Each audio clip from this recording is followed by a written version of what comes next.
Go.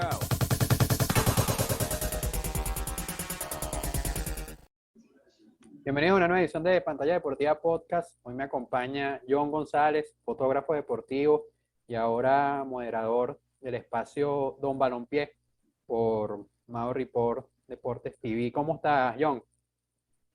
Buenas noches, Humberto. Gracias por la invitación. Feliz de estar aquí. Sé que me había tardado en poder acompañarte en un capítulo de tu podcast, pero bueno, tú sabes cómo es el internet en Venezuela y se me había hecho dificultoso, pero qué fino poder compartir contigo y hablar un ratico de tantas cosas después de tantos años de amistad. Así es, John. La primera vez que yo coincidí contigo en un evento fue en Parque Miranda, un Pantera Jucanero por allá en 2011, si bien no recuerdo, ya hace Hace 10 años, chamo. 10 años de eso ya. Éramos unos muchachitos comenzando ahí en esto. Creo que era mi segunda temporada cubriendo a Panteras. Tú ya tenías ahí un tiempito con Bucaneros. ¿Cómo llegas a ese mundo de cubrir los deportes? Obviamente eres un aficionado en principio de los deportes, pero ¿cómo se va dando que llegues al mundo de la fotografía? Porque también has hecho otras cosas que no tienen que ver necesariamente con deporte. Verga, yo llego a la manera más loca del mundo porque en el 2010 yo no sabía qué carajo iba a hacer con mi vida y no tenía definido, estaba estudiando relaciones públicas y no tenía definido algo así que me pudiera plantear en un futuro. Me llega un gran amigo mío que se llama Arles González, uno de mis mentores dentro de la fotografía, y me dice, mira, tú quieres trabajar dentro del deporte. Yo toda la vida había querido grabar con cuestiones de deporte, trabajar con cuestiones de deporte, y yo le digo, sí, que no, como fotógrafo en un equipo de baloncesto. Y dije, nada, mira, voy a trabajar con cocodrilos, creo que yo me imaginé. Y él me dice, no, no es con cocodrilos. ¿Yo con quién? Con Bucaneros de La Guaira. Y yo, nunca había visto un partido bucanero. Y yo así como que, bueno, está bien. Y bueno, llegó a Bucaneros de La Guaira, de parte también de la mano de Yanalí Pérez. Ella fue jefa de prensa de Bucaneros, fue la jefa de prensa de la selección nacional, para mí también otra persona que es como mi mentora. Y se me da la oportunidad. Yo nunca había hecho fotografía deportiva, lo más cercano que había hecho era fotografía de conciertos y fotografías sociales, que si en discotecas, eventos, pero nada que tuviera que ver con movimiento, con velocidad, con el ISO, nada que tenga que ver con eso. Entonces, bueno, al principio eran las fotos de los jugadores mochos, sin medio brazo, medias piernas, medio cuello. Y bueno, así llegué, estuve esa temporada, casualmente esa temporada fue la primera vez que Bucaneros pasa la postemporada, nos elimina Trotamundo. Y bueno, a partir que estuve ese año con Bucaneros, como que se me empezaron a abrir las puertas, me renuevan un año más en el equipo. Ese 2012 nos vuelve a eliminar en un juego extra Cocodrilo en las Naciones Unidas, un partido de 2 tiempos extra. Y dentro de mi guayabo deportivo me toca, ese año el presidente de la LPB, que era Rolando Urdaneta, me escoge una fotografía mía de una clavada, no me acuerdo el nombre del jugador, después te la paso para que la pongas aquí, como la mejor fotografía del año 2012. Y yo era un bebecito en ese momento, o sea, para que me escogieran apenas mi segunda temporada. Y después, en mi pleno guayabo de eliminación, en mi casa eliminado, me llama la federación. Yo pensaba que me habían metido una multa. Y nada, la administradora me dice que me habían escogido para ser el fotógrafo de la selección nacional para el proceso del preolímpico, del repechaje olímpico que se iba a hacer en el Poliedro en el 2012. Y nada, me acuerdo que lo mejor que se me pudo ocurrir fue ponerme a llorar y decirle a la tipa en plena llamada, no tengo que pagar, pues de la emoción que yo tenía. Y la tipa, la señora me dijo, no, nosotros vamos a cancelar a ti. Bueno, y así como de esta manera fue que inicié en este mundo deportivo, pero todo fue gracias al baloncesto, a Bucaneros y a Yanali y Arles. ¿Cómo se fue ese proceso de aprendizaje? Ya comentas que sabías poco de lo que es la fotografía deportiva. Que Nada, no sabía nada de bastante fotografía deportiva. O sea, yo no sabía qué era un complicado. diafragma, yo no sabía nada, no sabía nada de fotografía deportiva. ¿Cómo fue ese proceso de aprendizaje? ¿Quién de ese gremio, que son bastante unidos, usted sirvió de guía en ese proceso cuando empezaste? ¿Quién te Una decía, no, de las mira, no hagas personas esto que me sirvió, así? Una de las personas que me sirvió de guía no está en el país ahorita, es Nelson Pulido, él está creo que en República Dominicana. Él fue una de las primeras personas que me ayudó. Él en ese momento era el fotógrafo más duro del país. Estuvo, me acuerdo, en el Mundial de Egipto 2009, en sub-20 masculino. Estaba en X evento, era el jefe de fotografía y audiovisuales del líder. Y siempre lo admiré. Entonces me acuerdo cuando tuve la oportunidad de recibirlo en el Polideportivo de La Guaira. Yo lo conozco, pero o sea, él me da un respeto porque esa era mi casa, ¿sabes? Yo era el fotógrafo oficial de Bucanero, era como mi casa, y él me respetaba mucho, y yo lo veía así como que, wow, hablando de Nelson Pulido, hola. Y él me enseñó muchísimas cosas. Arles González, que fue mi mentor, me enseñó muchísimo, con la cuestión de la iluminación de la cámara, pero lo que fue la movilidad en una fotografía, que no saliera descuadrada, no saliera movida, desenfocada, fue ensayo y error, ensayo, error, ensayo, error y ensayo, error. Al principio mis fotos salían amarillas, ahorita deben salir una de las fotos también, yo te las voy a pasar para que las veas y se puedan reír un rato. Salían amarillas, parecía que todos tuvieran hepatitis, y era que yo no grababa bien la cámara con el balanceo del blanco, obviamente pollito al fin, y bueno, fui aprendiendo ensayo y error, a conocer más la cámara, porque ya no, yo nunca había tenido una cámara reflex semiprofesional, y empecé a ver tutoriales por YouTube de gente que hacía Fórmula 1, que hacía NBA, que hacía béisbol de grandes ligas, que hacía fútbol, y ahí poquito a poquito fue que fui aprendiendo y me fui puliendo, y ya para la temporada 2012 sí tenía una base de conocimiento, sí tenía una formación, sí tenía una conciencia de técnica, ya no estaba tan improvisando, ya no estaba tirándola a pegar, y ya los jugadores no tenían hepatitis en la foto. Antes de meternos con esa etapa en la selección que vamos a hablar ahorita, has tenido la oportunidad de cubrir fútbol, polo acuático, voleibol de playa, béisbol. Eh, ¿Cómo te adaptaste a eso? Sobre todo el tema del polo acuático, que es un deporte que supongo debe ser complicado la parte de tomar las fotos cuando estás a la misma altura de los jugadores. Siendo todavía nuevo en ese mundo, por allá en 2012-13, ¿cómo fue ese proceso de adaptarte a esos deportes y cómo llegaste ahí? Mira, el polo acuático es uno de los deportes más divertidos que hay. Hay muchísima gente muy buena. Tuve la oportunidad de trabajar 2 años en la Liga Nacional de Polo Acuático cuando existió. Lástima que ese proyecto se fue porque era un proyecto muy interesante, muy divertido. Aprendí muchísimo del polo acuático. Me parece un deporte súper emocionante.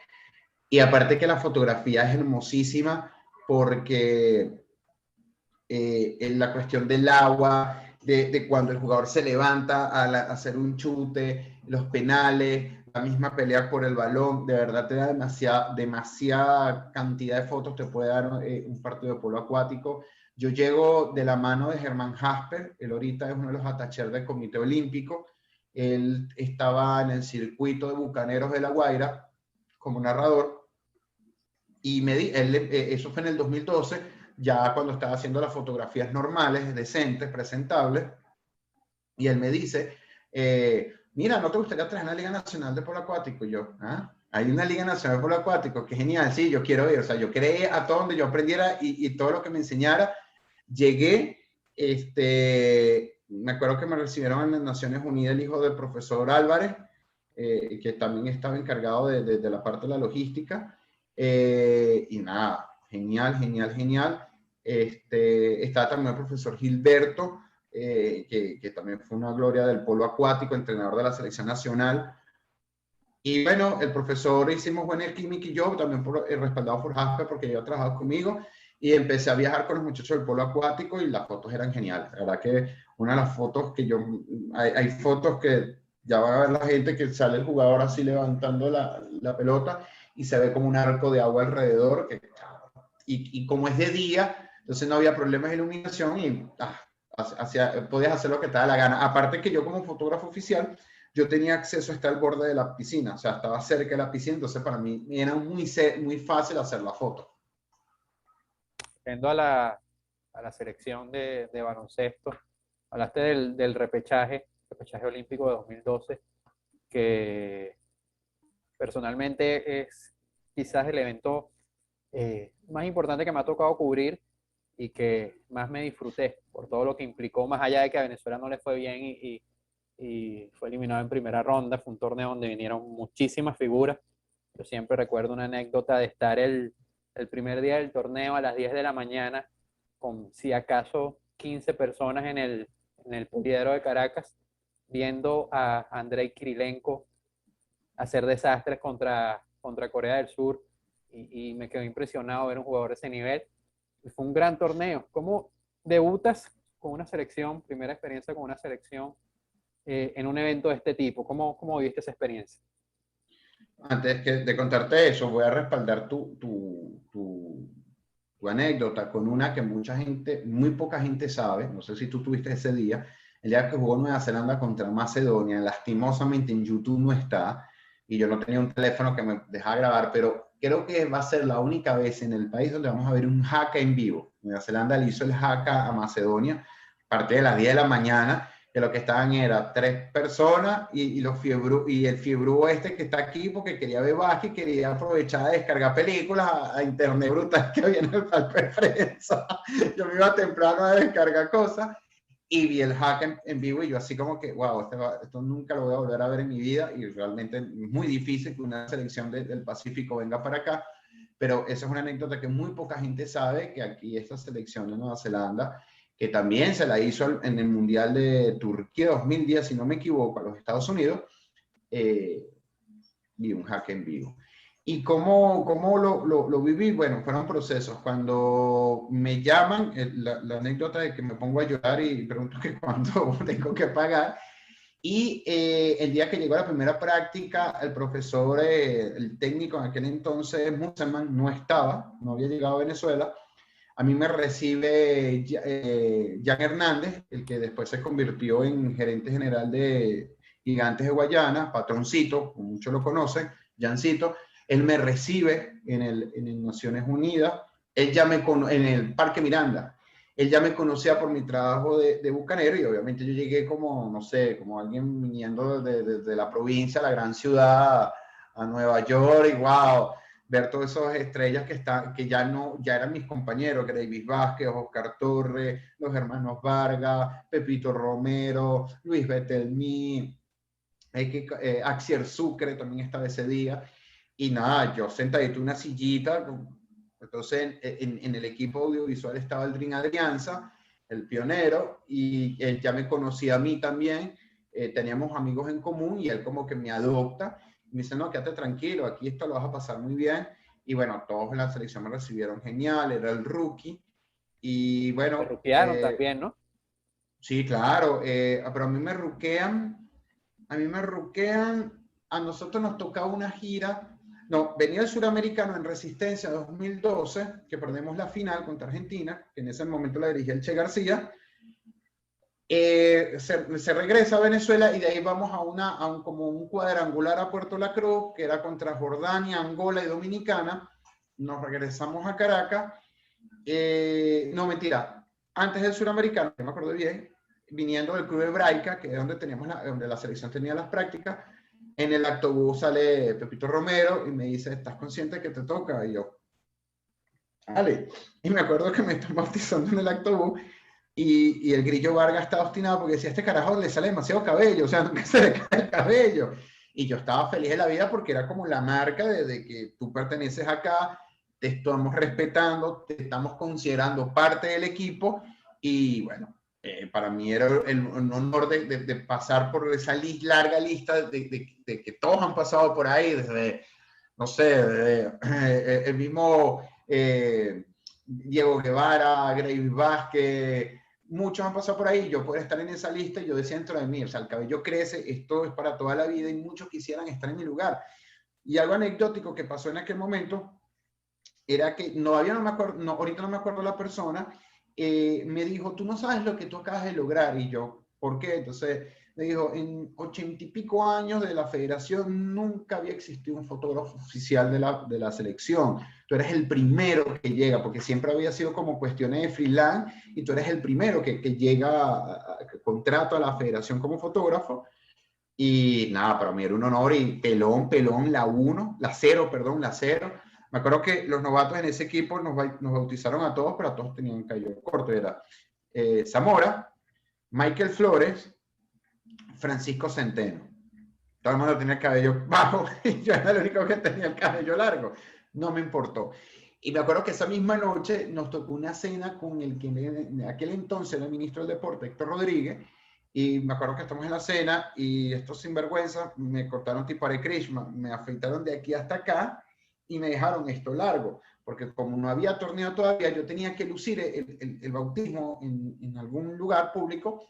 Y me acuerdo que el ministro está comiendo y se nos queda mirando, me queda mirando y yo, todo el mundo medio riéndose y yo así como rojo de la pena. Y después fue que le dije, no, ministro, es que yo soy el novato aquí. Y bueno, ellos también, pero todos tenían corte bajito y yo era el único que tenía el cabello largo y bueno, me hicieron eso. Y bueno, después que viene la ansiedad de que bueno, viene el debut, nos tocó contra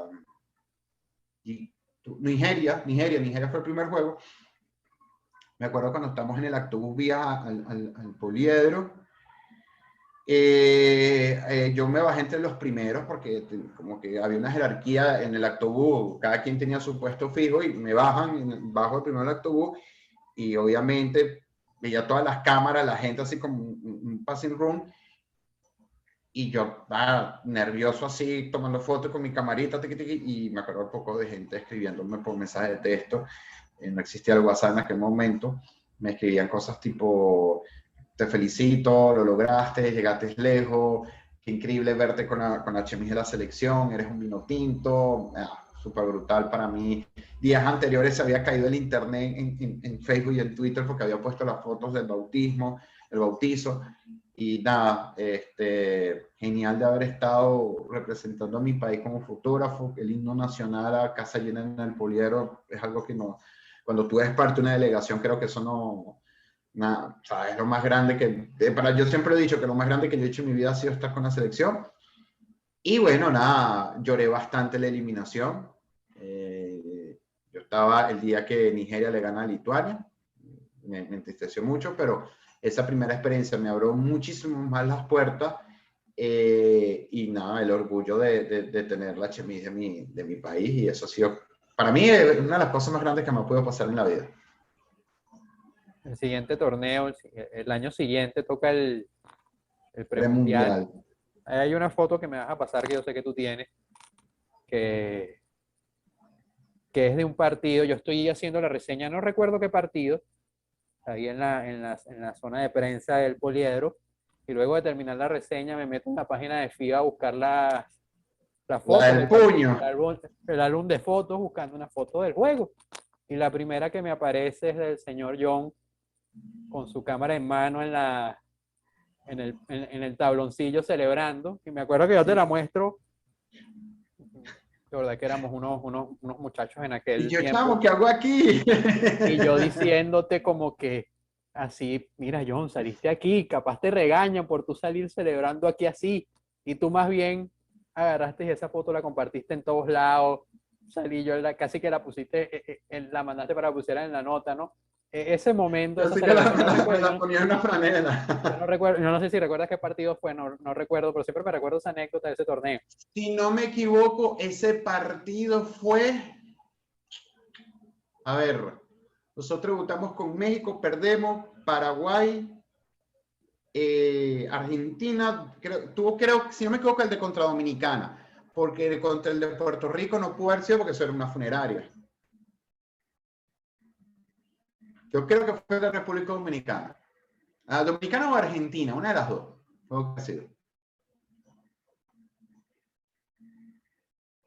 Luego viene el otro torneo que también tienes una foto icónica, que creo que todavía es tu foto que usas en Twitter.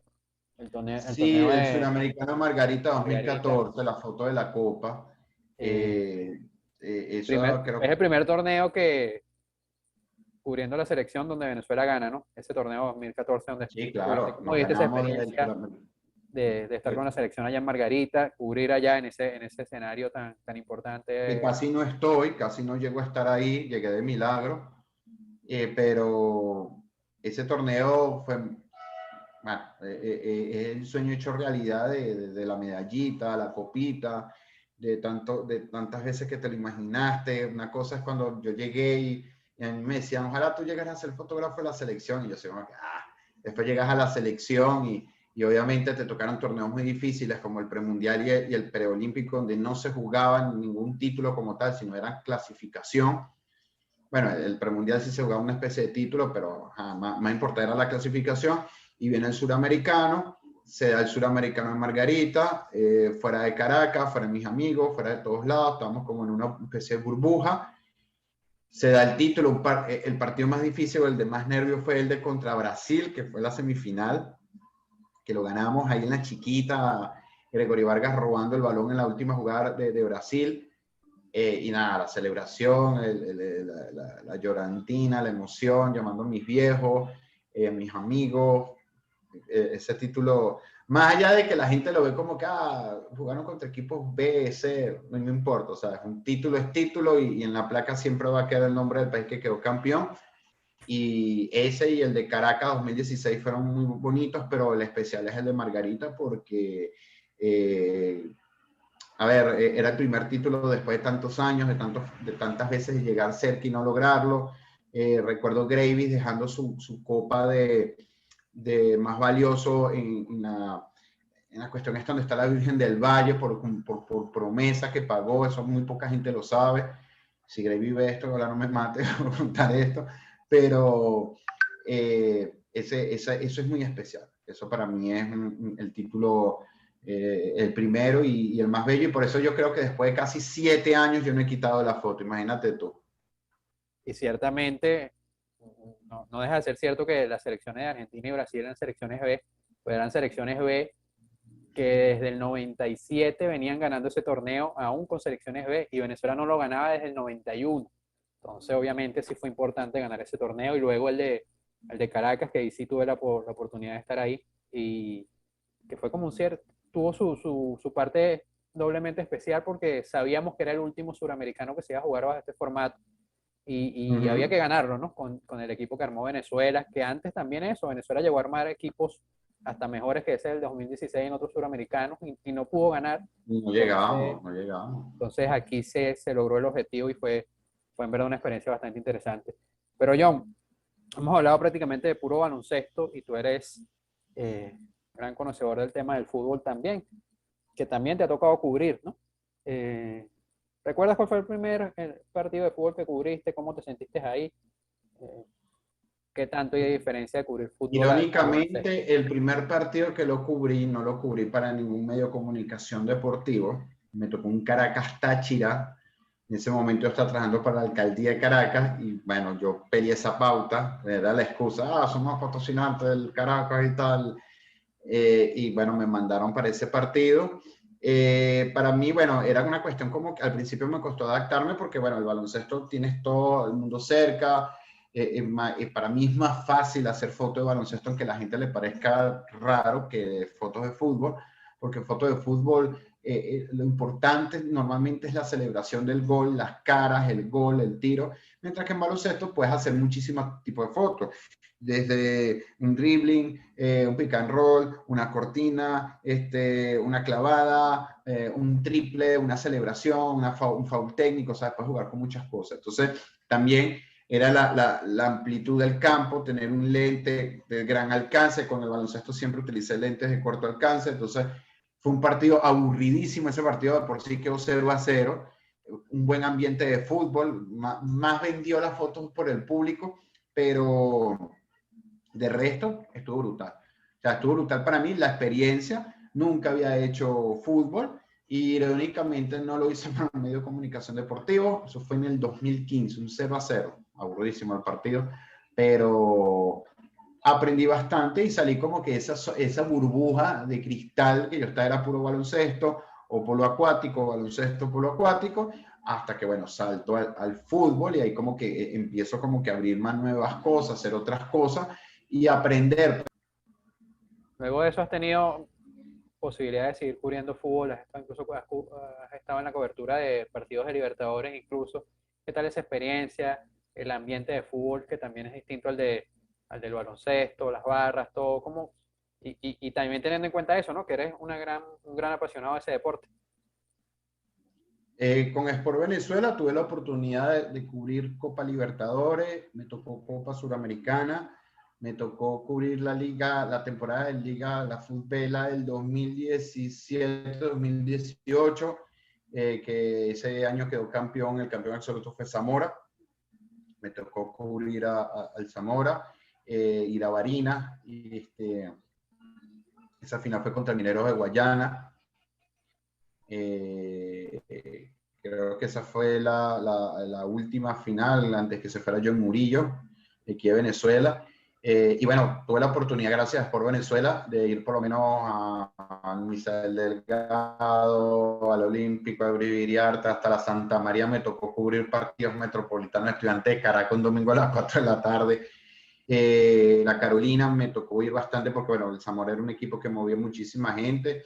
Y el fútbol, bueno, que es como que creo que fue el primer deporte que vi gracias a mis viejos, chiquitico, para mí es genial. Claro, la iluminación, como te dije, la iluminación del fútbol, aún es un poco dificultosa, pero se saca el trabajo. Pero en el fútbol he conocido muchísimos amigos, he hecho, bueno, en todos los deportes he hecho muchísimos amigos, pero especialmente en el fútbol he conocido muchísima gente.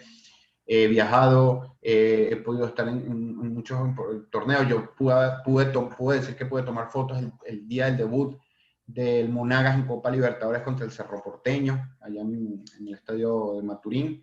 Y eso, de verdad que cubrir el fútbol es muy divertido. Ahorita, obviamente, sin público es como, se ve como medio soso, pero en su instancia normal da mucho colorido. De verdad que da mucho colorido, y más aquí con las barras de Venezuela. De verdad que una experiencia bien bonita que, bueno, que gracias por Venezuela lo pude hacer. Ya hablabas de la libertad, eh, la facilidad de un sentido que tiene la fotografía en el baloncesto. Ustedes en la cancha tienen la posibilidad de moverse por todo alrededor del tabloncillo.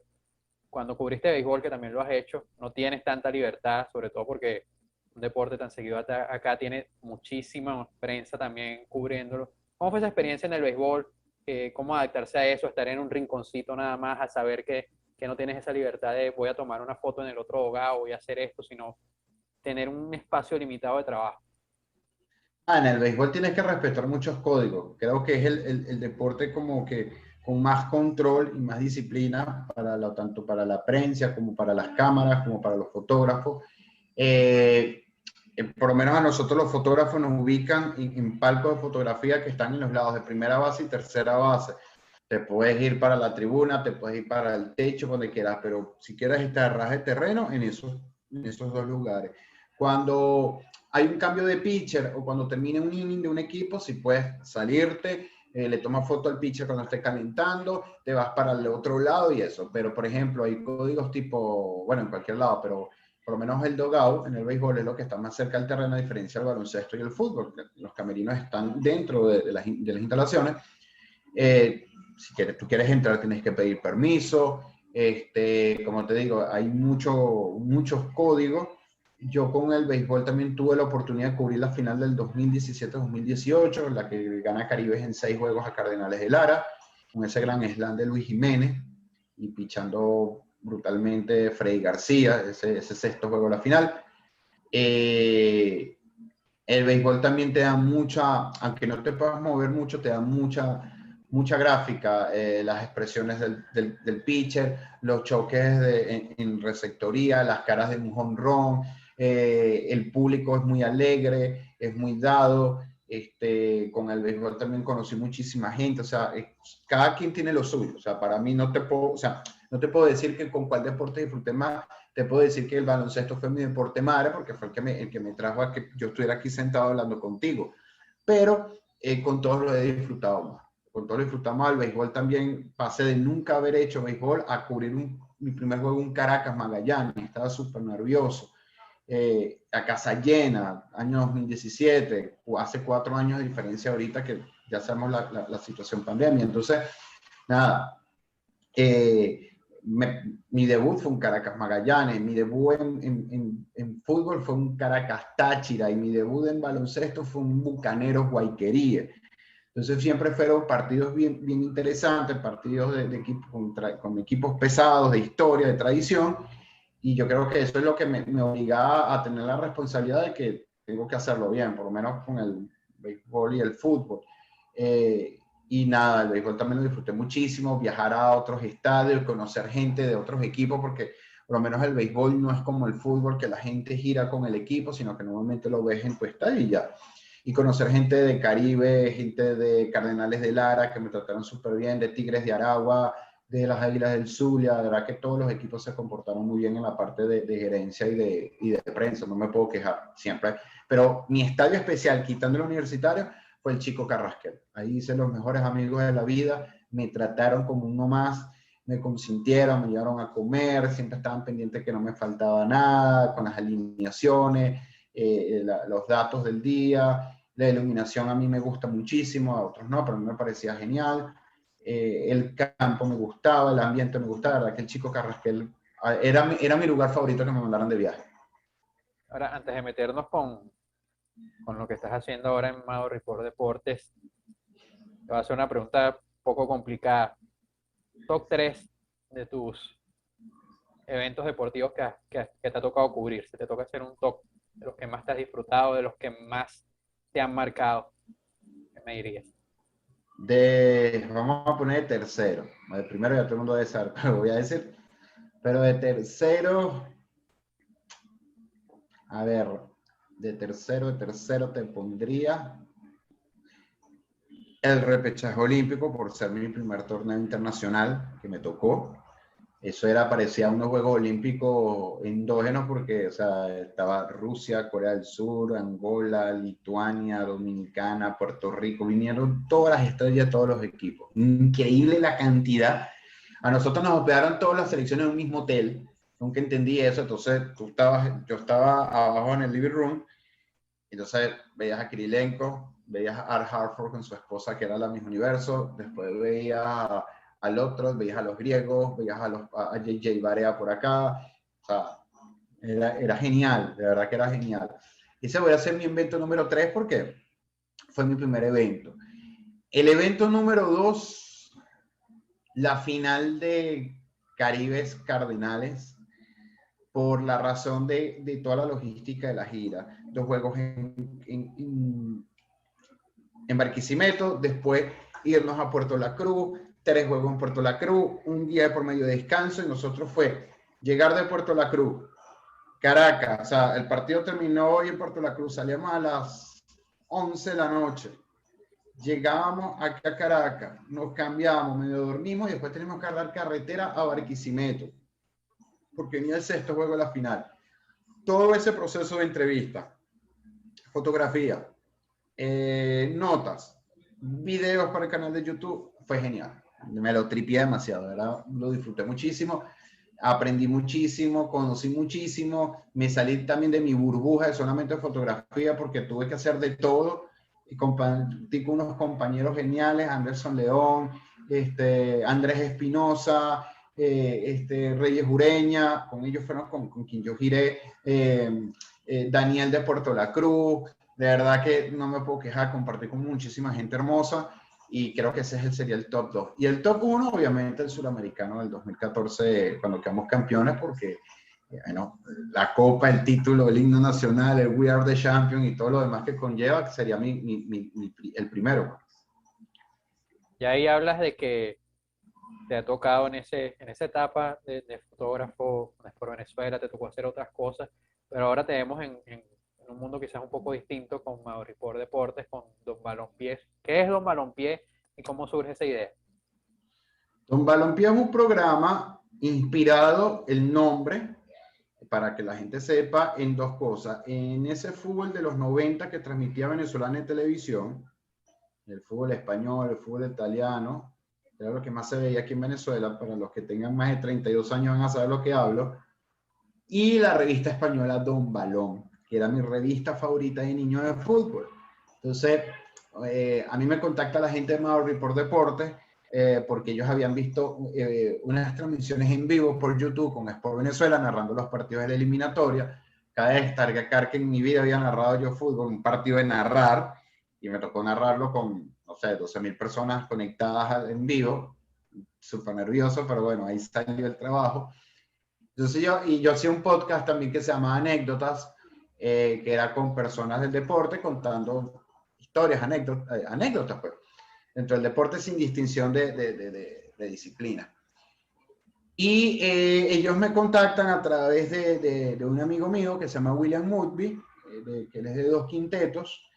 Y bueno, Odán Villegas me entrevista, habla conmigo, y el más que, el más que buscar que yo fuera una especie de llamado León en fútbol, es lo que buscaba era como una química, una empatía, un feedback, y eso lo logramos los dos el primer día. O sea, el primer día pasamos de hablar todo serio, sí, a joder, a echar chistes y toda la cuestión. Entonces él me propone que William le dice a Odán, mira, este chamo sabe bastante de fútbol, está empezando a comentar fútbol, y ellos en Mado Report Deportes, que ellos de por sí sería como que el primer canal de streaming en Venezuela, la primera página de streaming de deportes en Venezuela, estaban buscando personas especializadas en cada deporte, es decir, béisbol, fútbol y baloncesto, los tres deportes más grandes profesionales de Venezuela, para hacer programas temáticos en el Instagram de Mado Report. Me llaman a mí, me dicen a mí, yo obviamente nunca había hecho un en vivo porque todo era grabado, a excepción de los partidos en YouTube, y yo obviamente, como siempre, como fue con la fotografía, como fue con todo, yo sin haber tenido experiencia en hacer eso, yo dije, no, sí, sí, claro que sí, mi primer programa estaba aterrado, pánico, yo pensaba que no se iba a conectar nadie, que no iba a ver nadie, y así llegó a Mado Report Deporte.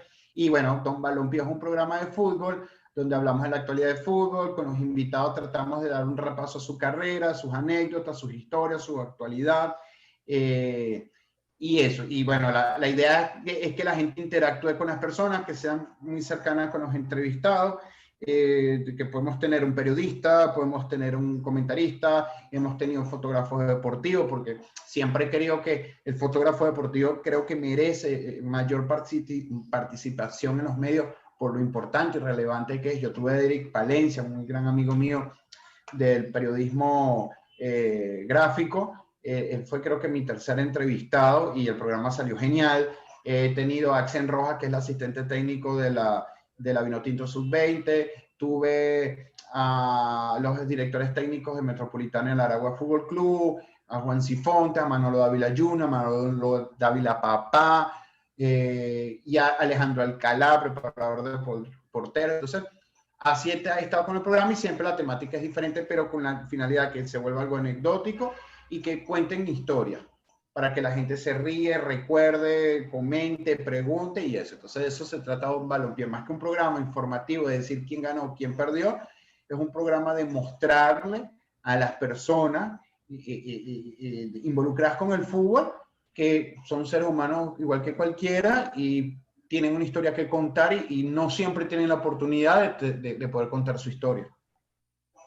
Ese primer invitado que ya mencionas que estabas nervioso, hacer un Instagram Live en Venezuela tiene, en cualquier lado tiene sus complicaciones, en Venezuela se suman algunas más.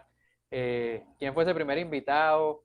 ¿Cómo te sentiste? ¿Y en qué momento de esa entrevista como que viste, oye, esto sí está fluyendo, sí va bien, sí puedo hacer esto? Mi primer invitado es un gran amigo mío, Alejandro Alcalá. Él es preparador de portero. Él estuvo con Academia Puerto Cabello, Estudiantes de Caracas, con la Vinotinto Femenina.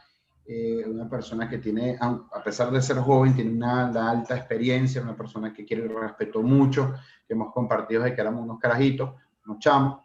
Yo le propongo, porque él había estado conmigo en un podcast conmemorativo a la muerte de Maradona.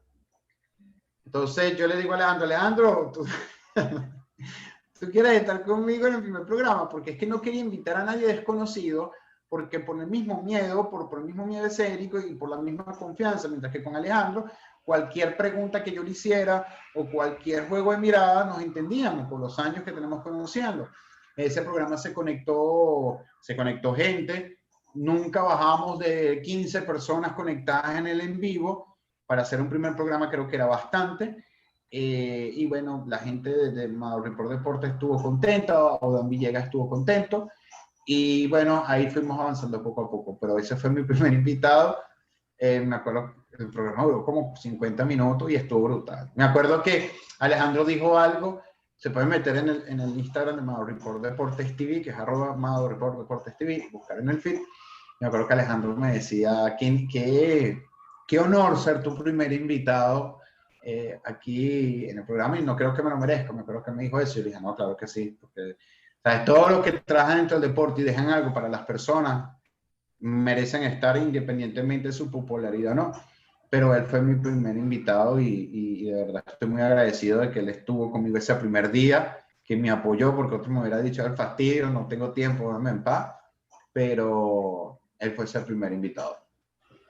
Este primer programa siempre como que es necesario alguien con quien exista confianza, ¿no? Entonces para este proyecto yo, como un mes antes, ya tenía a mi buen amigo Girardi Cubillán contactado, y parte era por eso, ¿no? Porque existía esa confianza con él de decirle, ya va, mira, voy a comenzar de nuevo, no sé qué, y por eso lo contacté en ese primer programa. Tuviste, ya comentabas que sé que te gustó mucho esa entrevista por lo que representó, por ser una persona que no suele ser tan dado las entrevistas en estos tiempos. La entrevista con Manolo Dávila, ¿cómo la lograste? ¿Cómo se te dio? ¿Cómo sentiste ese programa? Manolo Dávila, a ver, yo estaba haciendo, o sea, todo tiene una historia. Juan Cifonte, lo tengo entrevistado un día, ese programa fue un éxito, porque Juan Cifonte era su primer en vivo. Ojalá pueda llegar a ver esto, Juancito, era su primer en vivo, nunca había hecho un en vivo en Instagram, a pesar que es un periodista muy conocido en su trayectoria en los periódicos, igual que en TLT. Y empezamos a hablar, a echar cuentos, anécdotas, y se conecta Manolo Dávila Jr. Yo nunca había tratado con él, pero sabía quién era porque era ancla de la televisión, una persona muy reconocida en el estado Táchira, hijo de Manolo Dávila, y empieza a joder con nosotros, a echar broma en el chat, y el chamo me cae bien. Y alguien me dice, no, dile para que entreviste al papá. Y yo dije, no, pero, ¿sabes? Yo quiero primero entrevistar a Manolo Ávila, ¿sabes? Él fue con el que yo compartí eso. Lo entrevisto a Manolo Ávila Jr., el programa quedó excelente, es uno de los mejores programas que se ha hecho, para mí, la verdad que es muy bonito. Compartimos, disfrutamos, hubo muchísima interacción, hicimos muy buena química, a pesar que no nos conocemos personalmente, y quedó una bonita amistad. Y bueno, hubo un día que como que me atreví y le dije, Manolo, ¿tú crees que sea posible contactar a tu papá? Eso fue como un mes y medio después de la entrevista. Y él me dice, bueno, aquí está su número, llámalo. Y yo, ¿en serio? ¿Llamarlo? Ok. Me acuerdo que los primeros días no lo llamé. Manolo, si ves esto, te mentí, perdón. Yo le dije que las llamadas no me caían, me da pánico llamarlo. Pero después agarré valor porque Manolo ya se estaba molestando, el Junior, mira, pero llámalo, porque yo le escribí al señor Manolo por WhatsApp, así muy millennial, y Manolo me dijo, no, Manolito me dijo, no, llámalo, a él le gustan las cosas como antes.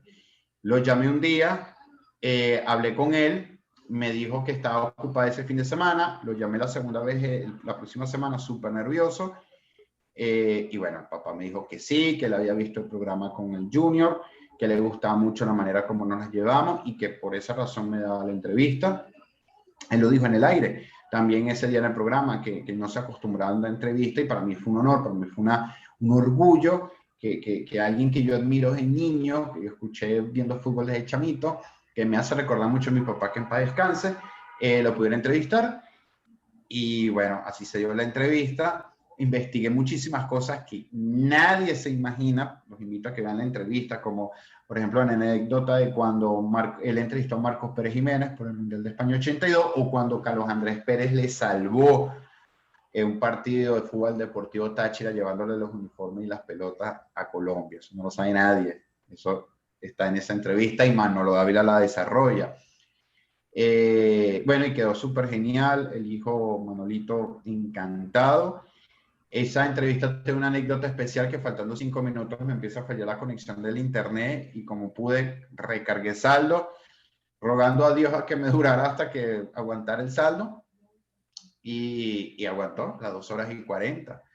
Y nada, eso fue un programa exitoso. Era el señor Manolo Dávila, un caballero, una institución, Un honor para mí haber hablado con él, que se riera conmigo, que me tuteara. Yo creo que Manolo Junior me escribía por privado: deja de decirle maestro, deja de decirle señor, tutéalo. Y yo todo nervioso, como que ¿qué te pasa? No puedo hacer eso. Y después sí me solté. Verdad que ha sido una entrevista que aprendí muchísimo y me hizo recordar mucho a mis años de infancia y obviamente a mi viejo, que es por el que estoy haciendo todo esto. Estás haciendo estos envíos los fines de semana. ¿Qué invitados ya tienes por ahí para los próximos programas que vienen?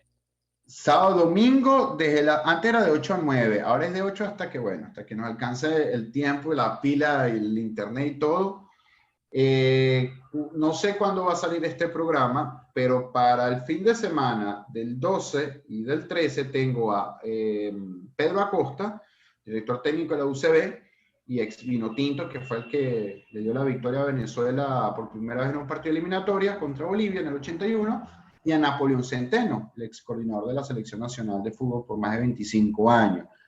Para la semana que viene, que sería la semana del 2021, tengo a Tony Carrasco, ex portero de la Selección Nacional ex portero de la UCB, del Deportivo Italia y del Marítimo en los 80, y ahorita presentador de televisión.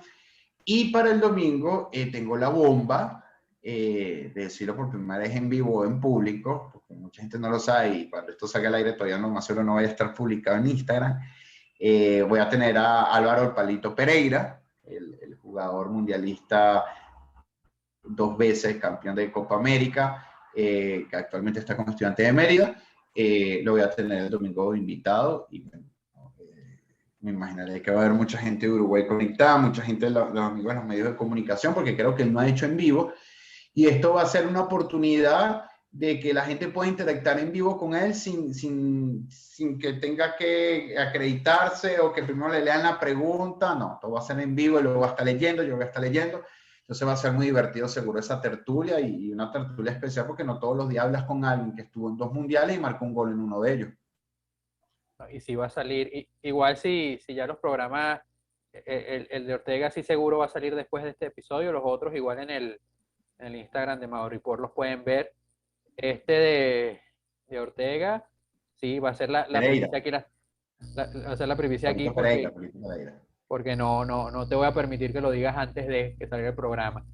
¿Cómo te preparas para ese proceso de preparación? Porque a veces, más allá de que la gente lo pueda ver informal, una conversación informal, hay un proceso de preparación, sobre todo con una persona así con tanta trayectoria, que no es de acá, que no has compartido. ¿Cómo es ese proceso de preparación previo a esa entrevista?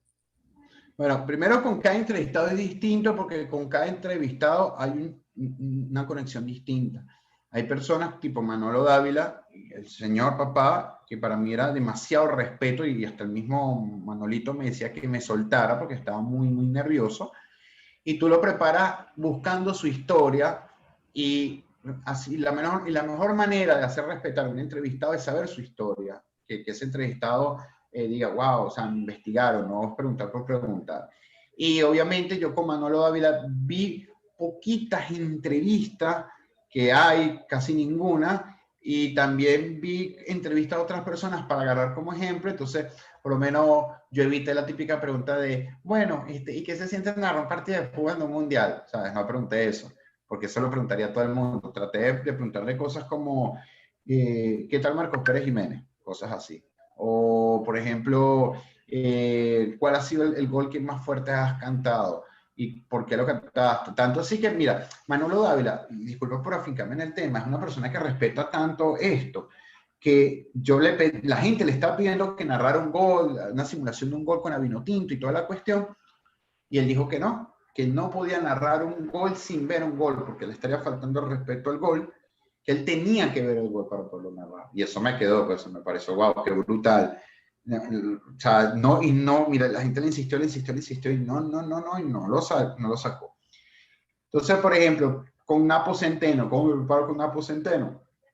Ya cuando salga esto lo habré entrevistado. Una persona que admiro desde muy pequeño, conoce las mismas historias que yo porque yo vi las historias de él a través de los ojos de mi papá. Es una persona que no tiene filtros, una persona muy humana, una persona que habla contigo y siempre busca sinceridad y profesionalismo. lo que es Manolo Dávila y Napoleón Centeno van en contra de la máxima que me enseñaron cuando yo llegué aquí, que era que uno no debía conocer a los ídolos porque si no te terminas rompiendo el corazón. Gracias a Dios ellos dos no cumplieron esa máxima porque son personas que después de haberles entrevistado, las admiro muchísimo más de lo que lo admiraba antes porque conocí su lado humano, conocí su lado persona y gente. Y con el Palito Pereira, ¿cómo lo entrevistas tú al Palito Pereira? Bueno, he visto entrevistas antiguas de Palito Pereira, vi la que le hizo Carlos Domínguez para El Estímulo, y por ejemplo, voy más hacia el enfoque humano, voy hacia la persona, porque sé que Palito Pereira es una persona con mucha cultura, con mucha conciencia, y me voy hacia ese lado y tocar temas trascendentales del conocimiento, como obviamente hay que tocar el Mundial de Sudáfrica, el golpe que quedó inconsciente en Brasil 2014, la Copa América Argentina, su mundo en el fútbol, que es como el mismo dice, un gitano del fútbol, su experiencia, la poca experiencia que ya tiene aquí en Venezuela, cuestiones personales para que la gente le guste, o sea, todo el mundo quiere saber qué comen, qué música escucha, qué ven. Solamente conocer el lado del jugador que va a la cancha, juega y se va. No, quieren conocer un poquito más la intimidad y para eso están estos en vivos, para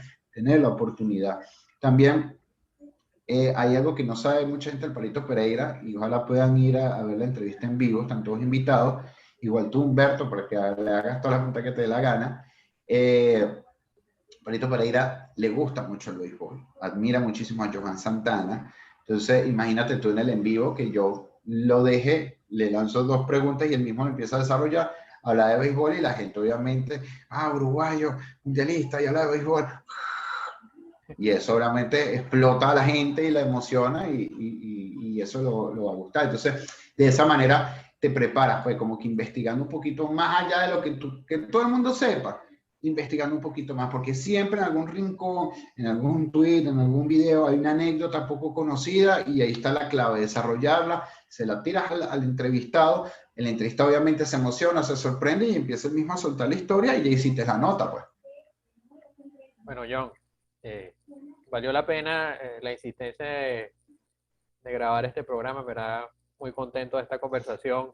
Creo que quedó bastante bien, muchas anécdotas que hemos compartido en poco más de 10 años que tenemos ya en esto y agradecido contigo por tu tiempo.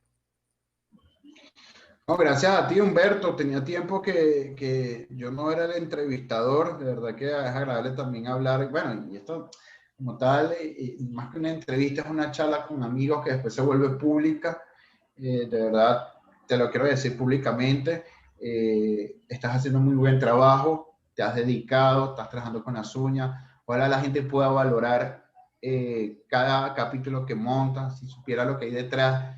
Yo porque hago un en vivo, yo pongo un teléfono, pongo en la base, hablo, lo guardo en el Instagram y listo. Tú no, tú editas, tú haces producción, postproducción, y eso la gente muchas veces lo ignora y de verdad hay que valorarlo. Y trabajos como los tuyos son los que de verdad valen la pena. Te quiero mucho. Qué bueno que también te hayas recuperado de salud. No me importa si me dicen que soy emocional, soy el invitado. Entonces, de verdad quería aprovechar de decírtelo aquí. No sé si los otros invitados lo han dicho, pero como sé cómo es tu esfuerzo, cómo es tu trabajo, hay que reconocértelo, tanto como en la privacidad como en la parte pública. Y de verdad que estoy muy contento y me siento muy honrado de estar aquí y espero las veces que tú me pidas, pues voy a estar. Y nada, te respeto mucho, te quiero mucho y de verdad que haces un muy buen trabajo y sé que vas a seguir creciendo y sé que vas a partir del techo y de verdad lo haces muy bien, Humberto. De verdad, muy agradecido por tu invitación. Gracias, John. Esperemos pronto volvernos a ver en las canchas, ¿no? Toda esta situación de la pandemia nos ha alejado de la cobertura, por ahí se abría una posibilidad con con la burbuja de la Superliga aquí en Parque Miranda, pero quizás ahora se vuelva a complicar. Pero Con la bueno, cepa esta brasileña. sí, esperemos pronto ya vernos de nuevo en una cancha o en un campo, en lo que nos gusta hacernos, en la cobertura del deporte. Gracias a los que nos acompañaron hasta acá. Espero hayan disfrutado también esta entrevista. Nos vemos en una próxima edición de Pantalla